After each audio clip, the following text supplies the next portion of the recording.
വിവാദ cinema the Kerala story പ്രദർശിപ്പിക്കുന്നു ഇടുക്കി രൂപത. 10ാം ക്ലാസ്സിലെയും പ്ലസ് ടുവിലെയും കുട്ടികളെയാണ് സിനിമ കാണിച്ചത്.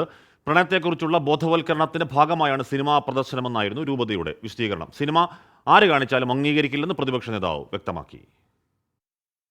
വിവാദമായ ദി കേരള സ്റ്റോറി പ്രദർശനത്തിനെതിരെ സംസ്ഥാനത്തെ ഭരണ പ്രതിപക്ഷ കക്ഷികൾ ഒന്നടക്കം രംഗത്ത് വരുന്നതിനിടെയാണ് ചിത്രം ഇടുക്കി രൂപത പ്രദർശിപ്പിച്ചത്.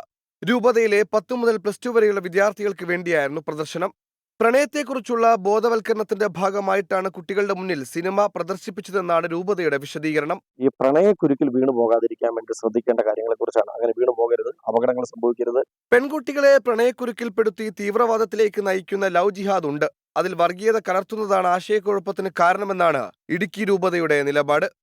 ഒരു രീതി ഉണ്ട് എന്ന് മാത്രമാണ് പറഞ്ഞത്. അതിൻ്റെ അകത്ത് ഒരു മതത്തെക്കുറിച്ച് നമ്മൾ പരാമർശിച്ചിട്ടില്ല. അതിനെക്കുറിച്ച് ഒരു ധ്വനി നമ്മൾ കൊടുത്തിട്ടില്ല. ആര് സിനിമ പ്രദർശിപ്പിച്ചാലും യോജിക്കാനാകില്ലെന്ന് പ്രതിപക്ഷ നേതാവ് പ്രതികരിച്ചു. കേരളത്തിൽ ഇല്ലാത്തൊരു കാര്യം കേരളത്തിൽ ഉണ്ട് എന്ന് വരുത്തി ഒരു കഥയുണ്ടാക്കി ഈ സംസ്ഥാനത്തെ അപമാനിക്കുന്ന കേരള സ്റ്റോറിയോട് ഞങ്ങൾക്ക് യോജിപ്പില്ല. ഞങ്ങൾക്ക് യോജിപ്പില്ല. ഞങ്ങൾ ദൂരദർശനിൽ പോലും പബ്ലിഷ് ചെയ്തെന്ന് എഴുതി കൊടുത്ത ആളല്ലേ. 24 ഇടുക്കി.